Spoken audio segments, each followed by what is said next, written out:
Hi guys, இன்றைக்கி நம்ம எந்த கேம் ப்ளே பண்ண போகிறோம்னா மைண்ட் கிராஃப்டில் ஒரு சர்வருக்குள்ளே இருக்குது. இந்த சர்வரோட நேம் வந்து நான் லாஸ்ட்டாக சொல்கிறேன்.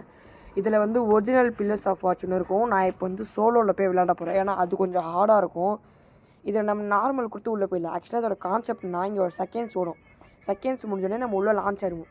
இங்கே நம்மளுக்கு செம்ம ரேண்டம் பிளாக்ஸ் இருக்கும். அதில் என்ன வேணால் கிடைக்கல. இந்த மாதிரி டிஎன்டி கூட தெரியும், பிளாஸ்ட் ஆகலாம். என்னடா டிஎன்டி பக்கத்துலேயே இருக்க வெடிக்காதுன்னா, அது ஆக்சுவலாக டிஎன்டி வந்து நம்மள ஒரு ப்ராங்க் மாதிரி தான் பண்ணும், ஆனால் வெடிக்காது. ஆனால் இந்த உலகத்தில் நீங்கள் உண்மையிலே டிஎன்டியை வந்து பிளாஸ்ட் பண்ண ட்ரை பண்ணிங்கன்னா பிளாஸ்ட் ஆகும். இப்போ ஸ்வாடு கிடச்சா, இப்போ இங்கே ட்விஸ்ட்டு என்ன தெரியுமா, இங்கே நம்மள மாதிரி நிறைய பேர் இருப்பானுங்க. இவனுங்களை வந்து கொலை பண்ணி நம்ம அந்தான தள்ளி விடணும். இதான் இங்கே கேமே. இப்போது கீழே ஒன்று ஸ்பான் ஆகிருக்கு. மெயினாக அதில் ஹார்ட்டும் முக்கியம், அவனுங்களை கொல்றதும் முக்கியம். எல்லாருமே செத்துறானுங்கன்னா நம்ம வந்து கடைசியில் நிறைய இருக்கும். இப்போ நம்மளுக்கு ஒரு மாப் ஸ்பானை கிடச்சிருக்காங்க, 2-3 பேர் நிற்கிறானுங்க. அங்கே போய்ட்டு இதை போட்டு விட்டு நம்ம ஓடிட்டோம்னு வச்சுக்கோங்களேன், அவங்க செத்துருவானுங்க.